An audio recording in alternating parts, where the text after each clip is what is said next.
아, 이 뷰에 지금 반하신 거예요? 네. 저는 네. 탁 트인 곳을 좀 좋아하는데 네. 여기가 굉장히 탁 트였더라고요. 네. 그리고 또 제가 좀 우기는 게 있는데 약간 초미세 한강뷰라고 해가지고 날 좋을 때 밝을 때는 네. 한강이 좀 보이거든요. 어디요? 송전탑처럼 생긴 거 뒤에 그 말씀하시는 뒤에, 네네네. 미세하게 보이는 거 말씀하시는 네네네. 건가요? 기자분 정말 맞으신 것 같습니다. 말씀드린 초미세 한강뷰, 초미세. 안녕하세요. 안녕하세요. 간단하게 자기소개 한번 부탁드리겠습니다. 네, 저는 경기도 고양시 행신동에 살고 있는 32살 백은미라고 합니다. 아, 지금 여기는 어디예요? 네. 소만마을 6단지라는 아파트입니다. 아, 지금 여기가 다 지금 이 똑같은 단지 아파트인 건가요? 네, 최근에 네. 도색을 새로 해가지고 원래는 구렸었는데 자기가 자기 집을 지금 부리다고 까는 건가요? 네. 전세로 살고 계시는 거예요? 아니요, 자가로 살고 있습니다. 아, 이 집을 그럼 사신 지 얼마 되셨어요? 2년 조금 덜 된 것 같아요. 몇 평에 살고 있어요? 공급 면적으로 21평. 1평. 그럼 이 집을 매수했던 이유가 따로 있으세요? 홧김에 매수했고요. 아, 뇌동매매 하신 건가요? 사실 그때가 좀 패닉바잉 얘기가 좀 많이 될 때여서 623 대책인가? 네. 나왔을 때 이대로는 안 되겠다. 정부를 믿고 있어서 내가 못 거칠 수 없겠다 이런 생각이 들어가지고 근데 이제 임장을 왔을 때는 사실 살 생각은 없었어요. 근데 이제 뷰가 너무 좋아가지고 그런데 지금 실례지만 네. 네. 우리 선생님께서는 하고 계신 일이 어떻게 네, 되세요? 저 언론사에서 기자로 일하고 있습니다. 기자님이요? 네. 그럼 기자님이면 충분히 부동산에 대해서 더 많이 잘 아실 것 같은데 네. 왜 뒤늦게서 이렇게 하시게 된 거예요? 제가 처음에 일을 했을 때는 네. 그 사회부에 배치가 되어 있어가지고 네. 법원에서 일을 했었거든요. 일이 너무 바빠가지고 뭐 도수치료 안 받으면 안 될 정도로 좀 몸도 많이 안 좋았고 해가지고 부동산부로 발령을 받고 나서 이제 좀 기사도 쓰고 공부도 하면서 배우면서 좀 관심을 갖게 된 것 같아요. 기자님들이 되게 바쁘시죠? 엄청 바쁩니다. 도대체 그렇게 쓸 기사들이 많이 생기는 건가요? 네, 쓸 기사들을 써야지 이제 저희 할 일을 하는 거기 때문에 네. 매일 아침에 하나씩 발제를 하고 이제 마감을 하고 뭐 취재를 하고 이런 과정들을 좀 반복을 하다 보니까 시간이 많이 없는 것 같아요. 그럼 하루 종일 그거 일에 치여 살겠네요, 정말로. 네, 일에 치여 살고 있다고 할 수 있죠. 그럼 이렇게 기자 생활을 하신 지는 네. 얼마나 되셨어요? 한 이제 4년 반 정도? 지금 보니까 여기 아파트가 복도식이네요. 네, 복도식이요. 사실 왔을 때는 네. 계단식 복도식에 대한 개념도 사실 많이 없었고요. 제가 어릴 때 그냥 복도식에 살아가지고 네. 복도식에 대한 뭐 그렇게 거부감이 사실 좀 없었달까? 크게 매수하는데 막 이렇게 거리낌은 없었던 것 같지만 지금 다시 매수를 한다면 계단식이 훨씬 좋겠죠. 왜 계단식을 선호하실 거예요? 계단식이 아무래도 좀 프라이버시 보호가 좀 잘 되기도 하고 이제 엘리베이터 같은 것도 따로 타잖아요. 그래서 이제 뭐 한 두 집 정도만 이제 그 라인들만 이렇게 쭉 되게 되니까 훨씬 좀 쾌적한 느낌이 있더라고요. 아니 왜냐면 이 복도식이 보안이나 이런 프라이버시에 되게 취약하다는 말이 좀 있잖아요. 네, 맞습니다. 근데 확실히 그게 느껴지시나요? 사실 보안은 여기 이 아파트들이 다 아파트촌이에요. 그래서 빌라 같은 것도 하나도 없고 해가지고 그렇게 막 이렇게 보안에 취약하다 이런 생각은 사실 든 적은 없는데 지나다니는 소리 같은 거나 이런 것들은 좀 들리는 편이에요. 아파트촌이라고 있잖아요. 네. 지금 보니까 다 여기 아파트가 많아요. 네, 거의 아파트촌. 지금 여기서 그래도 행신역 위주에서 가장 대장 아파트라고 꼽으면 어디를 뽑을 수 있을까요? 저기 보이는데 그 SK 뷰라고 해가지고 저기가 지금 저 아파트 말씀하시는 네네네, 건가요? 2007년 준공인가? 이쪽에 다 이제 신축 아파트들이 많이 별로 없어요. 네. 그나마 이게 제일 신축인데 저기가 제일 대장 아파트라고 할 수 있고 하지만 이제 저쪽에 가장 큰 취약점은 행신역이랑 멀다는 거. 그럼 여기는 얼마예요? 여기요? 여기는 이제 제가 샀을 때는 2억 4천에 샀고 그리고 지금은 그 최고가로 4억 5천 그리고 호가로는 5억에서 좀 내려와가지고 4억 8천까지 나와 있어요. 어디 쪽에 있어요, 직접 위치가? 광화문. 그럼 여기서 광화문까지 거리는 얼마나 걸리나요? 한 50분 정도 걸려요. 힘들지 않으세요? 사실 저희는 맨날 이렇게 출근을 하지 않기 때문에 막 이렇게 나가 있을 때도 있고 해가지고 뭐 여의도로 출근할 때도 있고 뭐 다른 데로 출근할 때도 있고 해서 그렇게 힘들다는 생각을 들지는 않지만 그래도 이제 조금 서울 살고 싶다. 지금 본인 집에 대한 약간 네. 부정적인 의견도 좀 많이 해주시는 것 같은데 네. 선생님께서 굳이 이렇게 제 채널에 출연하신 이유가 네. 어떻게 되세요? 제가 이렇게 좀 뭐 디스도 하고 하지만 사실 정말 소중한 저의 집이고요. 이게 없었으면 내 인생 어떻게 됐을까? 이럴 정도로 저는 이제 집을 사고 나서 인생이 바뀌었다고 해야 되나? 느낀 점들이 좀 많기 때문에 러셀TV를 보시는 좀 구독자분들이 저와 같은 좀 희망을 얻었으면 좋겠다라는 생각을 하게 됐습니다. 지금 선생님도 연끌을 하셨나요? 연끌을 했습니다. 아, 영끌에 혼자 죽을 수 없다 이건가요? 선생님, 네. 그 오늘 한 번도 집에서 안 나오셨죠? 예. 네, 아니 지금 택배가 와 있는데 이거 왜 안 찾아가세요? 아, 이거 책인데요. 네. 네. 자, 늘 좀 자주 와가지고. 21평 30대 여기자님이 사시는 혼자 사시는 집은 어떤 집인지 한번 보도록 할게요. 이 집을 들어올 때 혹시 뭐 리모델링이나 이런 거 하셨나요? 안 했어요. 그 수리가 된 집을 사가지고 들어와 보니까 뭐 엄청 다 수리가 돼 있진 않더라고요. 저는 그냥 도배 장판만 하고 대충 살고 있습니다. 여기 왼쪽에 신발장인 거잖아요. 네네. 신발장에 지금 혹시 뭐가 있나 좀 볼 수 있나요? 네네, 보셔도 돼요. 정리를 크게 잘하는 편은 아니어가지고. 여기 지금 신발장인데 네. 눈에 띄는 게 여기는 지금 다 짐이 있고 네. 구두가 있는데 여기에 왜 책이 있어요? 지금 책이 좀 많아가지고 네. 다 넣을 데가 없더라고요. 그래서 신발이 많지 않으니까 네. 여기다가 수납을 해놨습니다. 신발이 많지 않다고 하기에는요. 이게 많지 않은 거면 그 밑에도 있는데 네.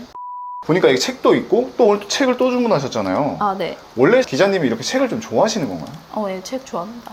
책만큼 좀 좋은 스승은 없는 것 같아요. 어떤 책을 주로 많이 읽으세요? 재테크 책도 많이 읽고요. 또 그리고 제가 아무래도 지금 부동산 관련 이제 콘텐츠를 만들고 있다 보니까 부동산 책도 많이 읽고, 그리고 또 뭐 우울할 때는 이제 좀 심리학 관련 책도 많이 읽고, 소설 빼고는 거의 다 읽은 것 같은데, 거의 책을 통해서 뭐 약간 인생을 배운다라고 말하면 조금 과장일까요? 그럴 정도로 저는 인생에서 독서를 굉장히 중요하게 생각을 하고 있기 때문에 두루두루 많이 읽으려고 하는 편입니다. 여기가 부엌으로 쓰고 있잖아요. 네. 여기 지금 이건 뭐예요? 왜 보충제가 여기 있는 거예요? 아, 헬차 꿈나무여가지고. 3대 몇이세요? 사람들은 모르고요. 한 웨이트 시작한 지 한 1년 정도 된 것 같은데, 아, 운동도 꾸준히 하고 계세요? 아까 말씀드렸듯이 법조팀 생활 때 이제 몸이 크게 한번 망가질 적이 있어가지고 건강 많이 살 길이다 이런 생각을 하고 있어서, 제가 요즘에 돈을 안 아끼는 게 있다면 운동인 것 같아요. 근데 진짜 궁금한 게 그 기자님들 같은 경우에는 네. 주로 앉아서 이렇게 쓰는 거잖아요. 네네. 근데 몸이 망가질 일이 있을까요? 그때 이제 제가 법원에서 네. 재판을 하면 한 4시간, 뭐 5시간, 길게는 한 10시간 정도까지도 하거든요. 근데 이제 그거를 워딩을 받아친다고 하는데, 재판에는 사실 저희를 위한 그 취재석이 아니기 때문에 그 앉아가지고 무릎에다가 이제 노트북을 놓고 이렇게 쳐야 되거든요. 네. 이렇게 치면은 네. 이거를 한 대여섯 시간 하다 보면은 여기가 나가요. 중요한 걸 못 쳤다 하면 이제 난리가 나거든요. 아니, 그냥 녹음을 하면 되지 않나요? 녹음을 못 하게 돼 있어요. 아, 녹음기도 안 돼요? 네네. 혹시 그럼 타자 몇이세요? 400타 치나? 아니, 이게 왜냐면 말이 네. 너무 빠르다 보면 못 받아 네. 적을 수도 있잖아요. 네네. 그때는 어떻게 받아 적어요? 줄임말 같은 걸 쓰죠. 뭐 대통령 같으면 통, 뭐 이렇게 쓰고, 피고인 하면 뭐 피, 뭐 검, 판, 뭐 이렇게. 그럼 TV러셀은 T러? 네? 죄송합니다. 네. 그때 당시에 이제 동기가 아파트를 사야겠다 얘기를 해가지고 임장 같이 가자 해서 이제 여기 왔는데 정말 좋아가지고 매수를 하게 된 거죠. 어떤 게 정말 좋았던 거예요? 사실 저는 뷰에 좀 반했거든요.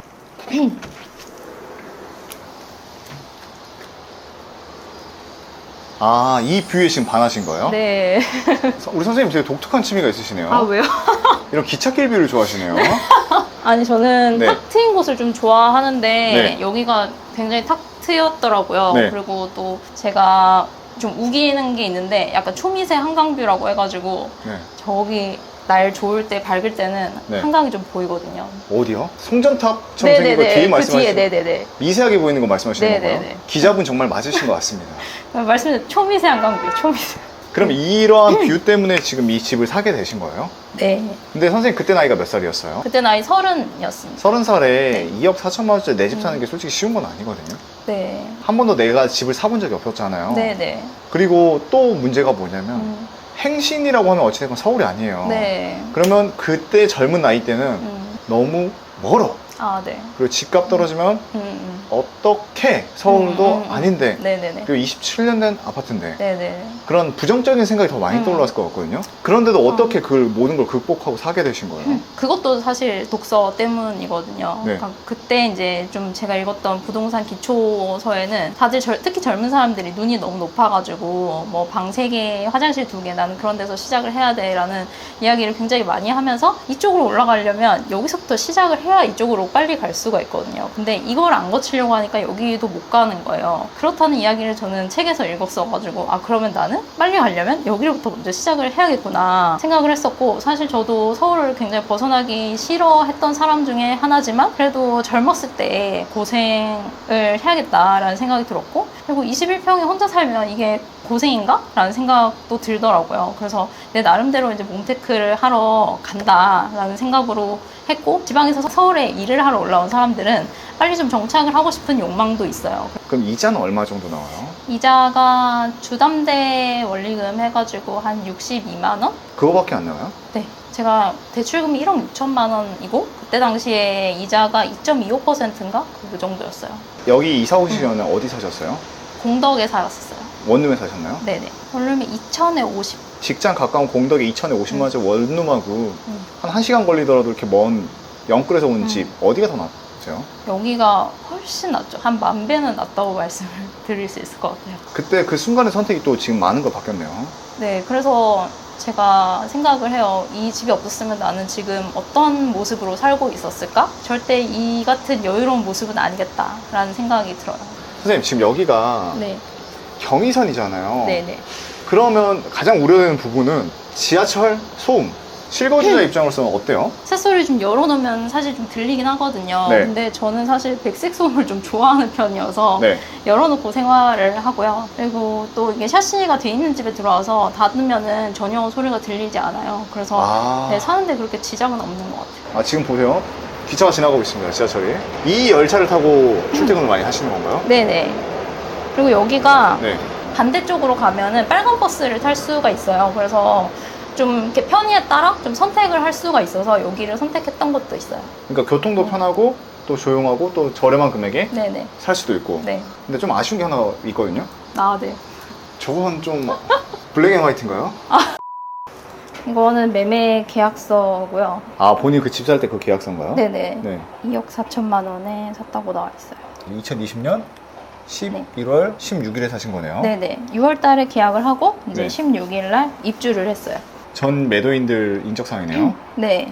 생각보다 나이가 별로 많지가 않으시네요. 네네. 신혼부부의 느낌이었어요. 아들이 한 명 있었던 걸로 기억해요. 이분들은 집을 왜 파셨나요? 청약을 하신다고 시흥으로 전세로 이사를 가셨거든요.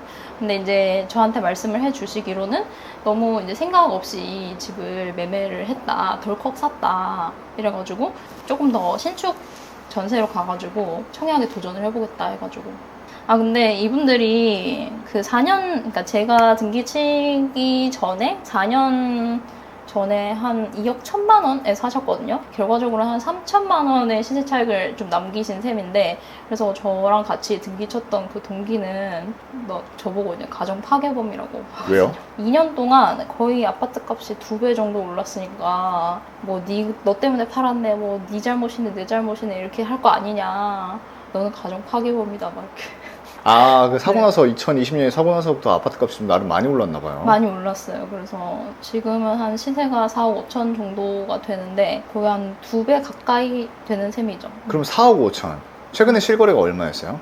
최근에 실거래는 4억 5백인가? 그 정도였던 것 같아요. 그러면 요즘 집값이 많이 떨어진다고 해도 네. 3억 5천에만 팔아도 네. 선생님은 그럼 1억 이상의 그쵸. 시세 차익을 네네. 생긴 거네요. 네, 근데 여기가 또 로얄동이어가지고 여기는 1층도 4억까지만 나와 있거든요. 지금 그것보다는 조금 받을 수 있지 않을까 생각합니다. 그러면 팔면 세금은 얼마나 내시는 거예요? 세금은 이제 2년 비과세 요건을 채웠기 때문에 양도세가 없을 것 같은데요. 그러면 2억을 다 먹는 거네요. 그렇습니다. 어떤 기분이에요? 아직 팔진 않았지만. 사실 이게 이렇게 제 손에 아직 들어온 돈이 아니기 때문에 그렇게 막 실감이 나거나 그렇진 않지만 심적으로 굉장히 좀 안정감이랄까? 그런 거는 분명히 있는 것 같아요. 왜냐면 일단 내 집에 산다라는 거 플러스 이거를 팔았을 때 뭔가 이제 이 돈을 가지고 지금 다른 데를 가서 또 다른 이제 투자라던가 아니면 이제 내 한 몸 누일 곳을 좀 마련을 할 수 있다는 그런 생각 때문에 그 자체만으로도 굉장히 안정감을 주는 것 같고, 그리고 제가 이거를 집을 샀을 때 굉장히 크게 하나 깨달은 게 있다면 내가 이때까지 정말 쓸데없는 거에 스트레스를 굉장히 많이 받아왔구나라는 거를 느꼈거든요. 왜냐면 그때 당시만 해도 뭐 정부에서 1년 동안 27번 정도의 대책을 이제 내던 때였기 때문에, 물론 기자였기 때문에 맨날 보는 것도 있지만 그래도 내가 집이 없는 사람이고 집을 살려고 이제 대기를 하고 있다면 그 정부 정책들을 계속 보겠죠. 근데 나올 때마다 계속 집값이 오를 것 같으니까 불안감이 계속 고조가 되고, 그리고 정부에 대한 원망도 커지고, 심지어는 이제 뭐 집을 사는 사람들까지, 유주택자들에게 또 이제 다주택자들에 대한 불만까지 있으면서, 이것들을 일거에 해소만 해도 내가 집을 산 가치는 있겠다라는 생각을 좀 많이 했던 것 같아요. 또 그런 말고 다른 안정감도 있나요? 다른 안정감? 그런 건 있어요. 제가 또 이제 그 결혼 정년기이다 보니까 사실 저희 집에서는 뭐 그렇게 결혼을 위해서 자금을 이제 보태준다거나 뭐 이런 것들을 뭐 크게 기대를 할 수 있는 상황은 아니었는데, 그래도 이거를 이제 집을 하나 사놓고 또 이제 시세가 어느 정도 오름으로 인해서 내가 좀 더 당당할 수 있고, 그리고 이제 부모님 원망을 한다거나 아니면은 뭐 이제 부모님한테 뭐 손을 벌린다거나 이런 상황들이 없을 수가 있으니까 그거는 정말 좋은 것 같아요. 집이 있는 것만으로도 이런 또 생각이 들 수가 있군요. 네네. 지금 와서 그러면 후배들한테 집을 사라고 말씀할 수 있으세요? 왜냐면 금리가 엄청 올랐고 아파트 값이 그래도 나름 많이 올랐잖아요. 네네. 그래도 사라고 좀 말씀을 드리고 싶은데요. 네. 왜냐면 제가 최근에 이제 이 집을 팔고 좀 어디로 가볼까 하고 이제 주택금융공사에 그 계산기가 있어요. 네. 그래서 서울에 6억짜리 아파트를 계산을 돌려보니까 원리금 부담이 한 110만 원 정도가 되더라고요. 네. 그 계산기에서 공식적으로 나온 그 통계가 40년 균등분할을 했을 때. 근데 사실 250만 원만 월급을 받아도 110만 원 정도는 어떻게든 아껴가지고 원리금 상환을 하실 수가 있잖아요. 뭐 월세 플러스 이제 저축 조금 한다고 생각을 하면 충분히 저는 지금도 가능하다고 생각을 하고, 그때 했을 때 당시에 제가 그 이율이 4점대 중반이었던 것 같아요. 언론에서 뭐 7%, 8%까지 올라간다 뭐 이렇게 말이 많지만 뭐랄까 그게 전부를 말하는 기사는 아닐 수가 있어요. 그렇기 때문에 지금 받아보시면 막상 알아보면은 4점대도 많고, 그리고 또 이제 혹시라도 이제 서울이 안 된다 그러면 이제 경기도 이런 외곽 같은 데를 가면은 2, 3억대 집 있거든요, 충분히. 그래서 진짜 마음만 있으면은 저는 얼마든지 지금도 충분히 살 수 있다 이렇게 얘기를 드리고 싶어요. 어쨌든 여기를 영끌해서 들어오신 거잖아요. 네. 지금 2억 4천짜리 집을 샀을 때 얼마의 본인 돈이 있었던 거예요? 3천만 원 정도 있었던 것 같아요. 그럼 나머지 2억 1천만 원은 네. 대출을 받은 건가요? 네, 대출 받았습니다. 사회생활 오래 했는데 현금이 별로 없었어요? 그때 당시 기준으로 2년 정도 했었고요. 네. 그리고 사회부에 배치돼서 이제 수습 기간을 거치거든요. 수습 기간 6개월, 사회부 1년 정도 하는데 1년 반 정도는 정말 어떻게 지나가는지 모를 정도로 시간이 지나갔고 굉장히 그 힘든 트레이닝 과정을 거쳐요. 그래서 그걸 하다 보면은 어떤 마음이 생기냐면 돈이라도 안 쓰면 미쳐버릴 것 같다는 마음이 생기거든요. 아, 그 정도로? 네네.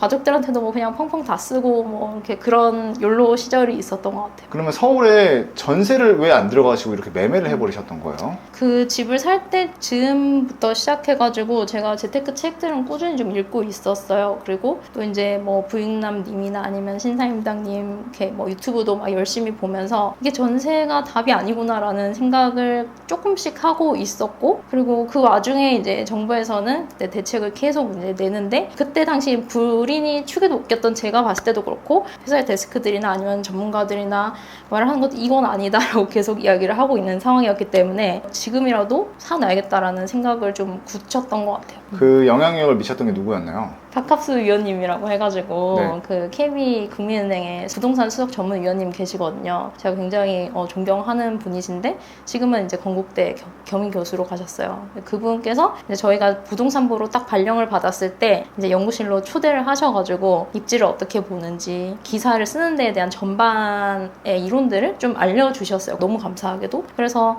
아파트는 이렇게 보는 거다 하는 거를 알려주셨고, 그리고 그때 당시에 뭐 이렇게 물어볼 거 아니에요. 뭘 사야 돼요? 막 이렇게 거의 돈 없다. 저희 지금 3천만 원밖에 없는데 싼 데 좀 추천을 해달라고 그랬더니 이제 딱 세 군데를 말씀을 해주셨어요.